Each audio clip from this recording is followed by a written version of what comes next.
Grabe, lagpas 2 oras mga kaswabe bago tayo nakakuha ng booking. Okay mga kaswabe, holiday na naman. Araw rin naman ang sideline natin. Biyahe tayo sa Lalamove. Okay mga kaswabe, gaya ng dati, trip A natin, reset tayo 0. Yan, para alam natin mamayang hapon kung ilang kilometers yung inandar natin. Tapos full tank na tayo. Nagpa-full tank tayong umaga, tapos mamayang gabi, pagkatapos ng sideline, papa-full tank ulit tayo. Kung magkano yung pa-full tank natin sa gabi, yun yung actual na gastos natin sa diesel para sa sideline natin ngayong araw na to. Okay mga kaswabe, time check, 8:10 ng umaga. So andito tayo sa gasoline station. Holiday ngayon mga kaswabe. So sideline muna tayo sa Lalamove. Yun, no? Nakakulay orange tayo kasi Lalamove day tayo mga kaswabe. Sa Lalamove, ang classification natin 300 kg MPV, pero pinapasokan rin tayo ng 200 kg na sedan ng mga bookings. Walang mission or incentives kay Lalamove ngayong linggong to mga kaswabe. So kung magkano lang kikitain natin sa bookings at saka tips, yun lang ang kita natin. So ang sideline goal natin, kagaya ng dati, 3,000 pesos na gross income. Gross income mga kaswabe, ito yung bookings at saka mga tips. Pero syempre sa gabi, babawasan naman natin yung mga gastos natin, no? Diesel, budget for car maintenance, at saka kung nag-toll fee tayo, kung ano mang gastos, para alam natin kung magkano yung malinis, yung net na take home pay natin dito sa sideline natin. So yun mga kaswabe, dahil holiday ngayon, may holiday surcharge si Lalamove. 60 pesos na additional yun, no? Pero syempre, take note lang, sa 60 pesos, may commission pa si Lalamove doon. So babawasan pa yun ng 20%, so 12 pesos. So may 48 pesos tayong dagdag kada booking natin ngayong araw na to kasi nga holiday. Ngayon mga kasama, tignan natin kung saan tayo dadalhin ni Lalamove ngayong araw na to. Update ko kayo mamaya.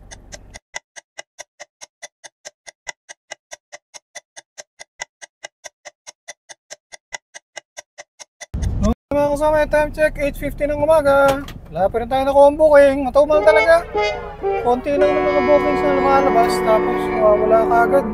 So lipat tayo, baka may swertein tayo sa ibang pwesto.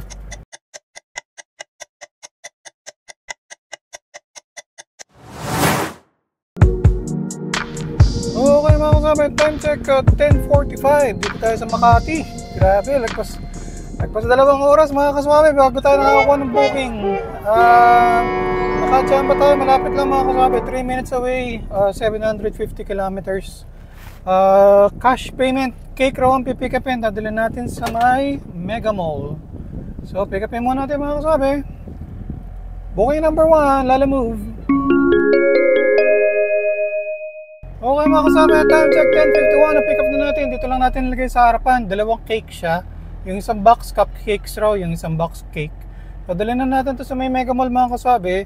Ano lang raw, 28 minutes, 8.2 kilometers. So booking number 1 natin mga kaswabe, paid via cash.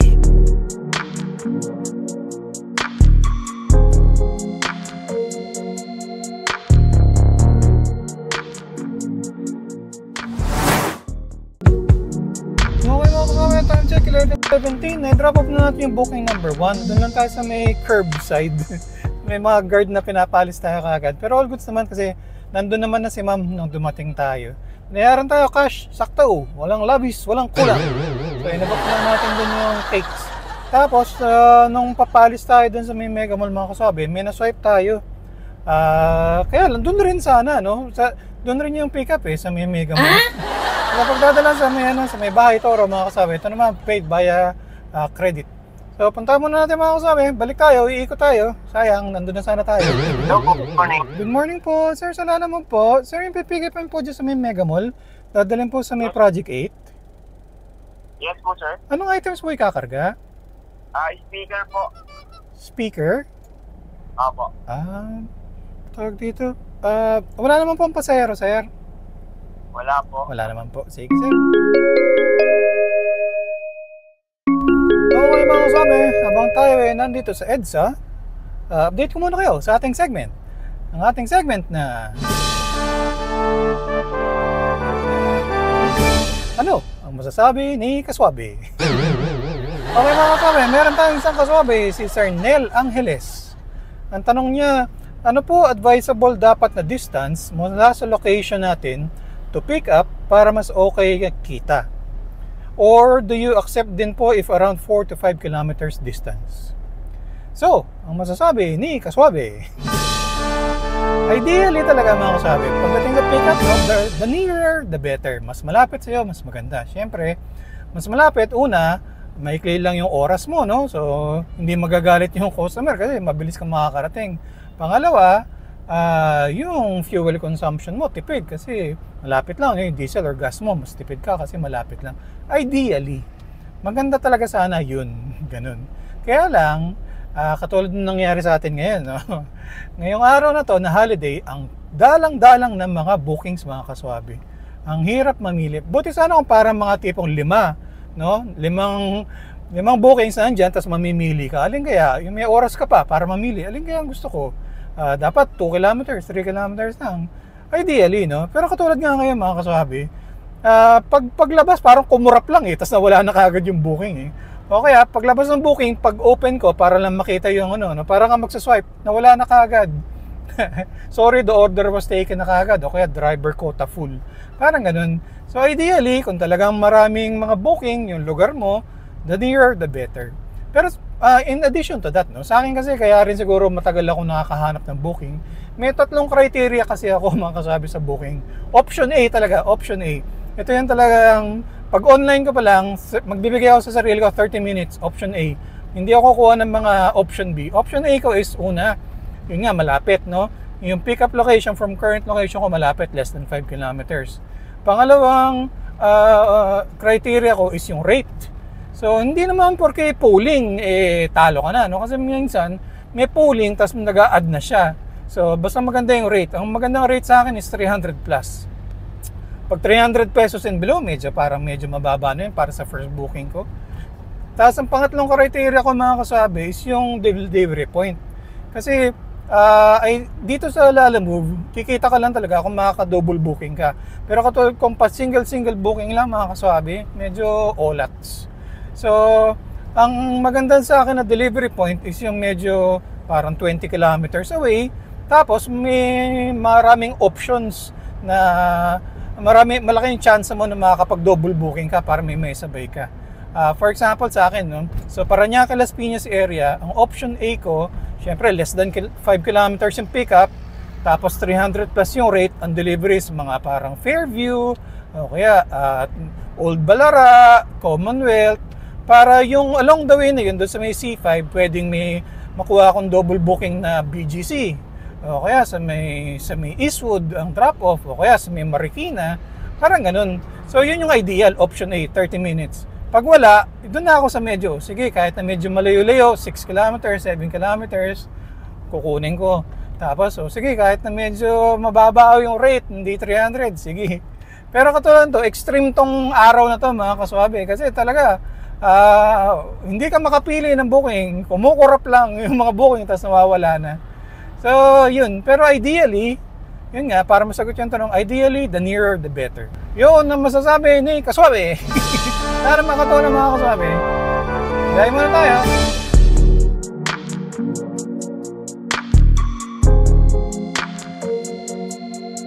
Okay mga kaswabe, time check 12:03, na-drop off na natin yung speaker. Uy, bukas pa yung bintana natin. Okay mga kasabi, time check 12:03. I-drop off na natin yung speaker. All goods mga kasabi, paid via credit naman yun, so wala tayong siningil na cash.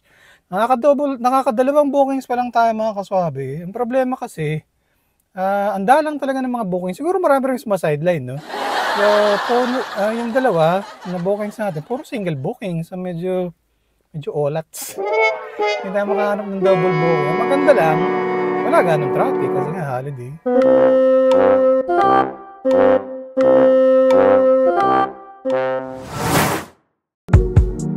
Okay mga kasome, time check 1:17. Napatagal yung paghihintay natin sa ilalim ng puno. Bibilis talaga nawawala ng mga bookings mga kaswabe. So nakachamba tayo ng isa. Baysa, ang pickup 3.3 kilometers, 15 minutes away. Tapos ang pagdadalan sa may Tagig, sa may BGC banda.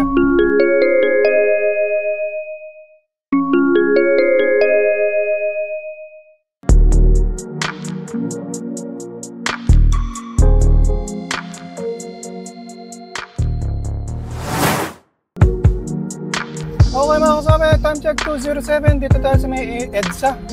Bumalik tayo mga kasabi, may naswipe tayo pang double booking. Ano lang raw, 2 kilometers away sa Project 8. Tapos ang pagdadalan sa may Ortigas. So all goods mga kasabi, double booking tayo.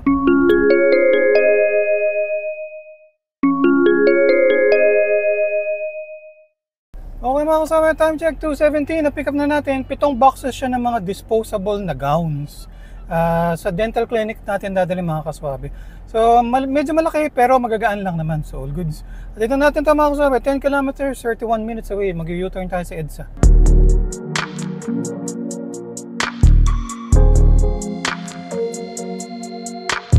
Okay mga kasama, time check 2:47. Dito tayo sa may Ortigas. Na-drop off na natin yung mga boxes ng lab gown.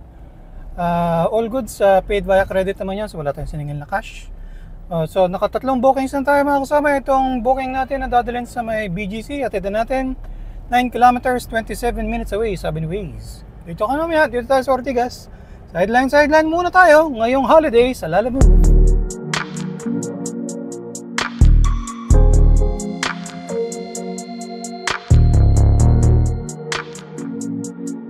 Okay mga kasama, time check 3:24. Dito tayo sa BGC. Na-drop off na natin yung mga dog food at saka cat food. Abang-abang tayo ng next booking natin mga kasama. Nakakaapat pa lang tayo. Okay mga kasama, time check 4:14. Dito tayo sa may BGC. Minaswipe pa mga kasama sa may Taguig, 3.4 kilometers, 17 minutes away. Ang pagdadalan dito lang rin sa may Makati. So booking number 5 natin mga kasama. Pick upin muna natin. Hello po, good afternoon po. Ma'am, sa Lalamove po. Yes, sir. Tanong ko lang ma'am kung ano yung dadalhin ma'am. Yung dadalhin po sa may... Pagkain. Pagkain po. Wala naman pong taong sasabay ba ma'am? Wala po. Wala po. Sige ma'am, papunta na po ma'am. Dito lang po sa may BGC ma'am. Malapit na rin dyan. Opo, sir. Naka-priority. Hindi naman naka-double booking. Oh, yes ma'am. Sige lang po. Pagkain po yan. Unahin natin yan.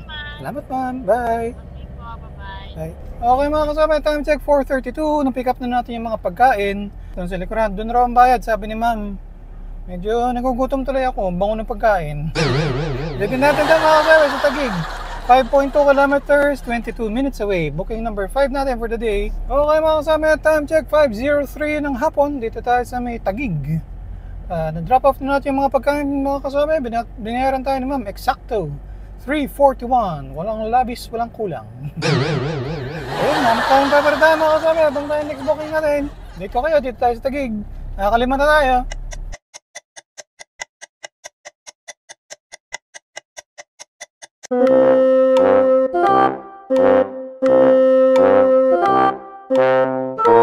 Okay mga kasabi, bago natin tapusin ng ating vlog ngayong araw na to, update ko muna kayo sa ating segment. Ang ating segment na ano, ang pasalubong ni Kaswabe. Okay mga kaswabe, dito tayo sa gasoline station nakabili ng pasalubong natin. Pero ito mga kaswabe, paborito to talaga nila Mrs. Swabe at Junior Swabe. Gustong-gusto nila pag ito ang inuuwi ko. So, ang pasalubong natin ngayong gabi mga kaswabe ay yan mga kaswabe, anti-ants na pretzel. Yan, gusto nila Junior Swabe at Mrs. Swabe. Pag-isa sila. So, yan ang pasalubong natin mga kaswabe, pretzels. Okay mga kaswabe, naka 92 kilometers tayo ngayong araw na to. Tapos nakapagpa-full tank tayo ng umaga, tapos ngayong gabi pa full tank ulit. Kung magkano yung pinakarga natin ngayong gabi, yun yung actual na gastos natin sa diesel para sa sideline natin ngayong araw na to. Okay mga kasabi, time check, 7:05 ng gabi. Okay mga kasabi, so halos 11 hours tayo, ano? Habang ng waiting time natin ng umaga, 2 hours bago tayo nakakuha ng booking. Tapos nung pauwi, wala rin tayo nakuha, 2 hours din naghintay. So mas matagal pa yung tinambay natin, 6 hours bago kaysa sa may booking tayo mga kasabi, tumal talaga.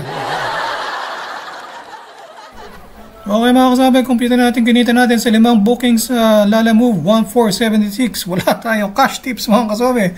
So ang gross income natin, 1,476. Sa mga gastos natin, expenses, diesel 389, budget for car maintenance 300, tapos nag-toll free tayo pa uwi, 35 pesos. So pag binawas natin yung mga expenses natin mula sa gross income, ang net income natin, yung malinis na take home, so 11 hours na sideline, 752. Matumal mga kaswabe. Isang beses lang tayo nakapag-double booking, tapos nga, pahirapan. Isang booking nga lang, pahirapan na mga kaswabe kasi parang kumukurap lang yung mga booking, nawawala na kaagad. So, yun ang problema. Dito kasi sa Lalamove, kahit na may holiday surcharge, no? Kikita ka lang kung double booking. Kung gano'n na pa single booking, olats talaga mga kaswabe. So, yun. Kaya medyo ang liit. Ang liit na kinita natin ngayong araw na to. So, yun muna mga kasabi. Hindi araw-araw Pasko. Tawin lang tayo sa susunod na biyahe. Yun ang update ko sa inyo mga kasabi. Maraming salamat sa panood. Hanggang sa ulitin. Ingat-ingat sa pagmamaniho para ang biyahe natin ay laging swak.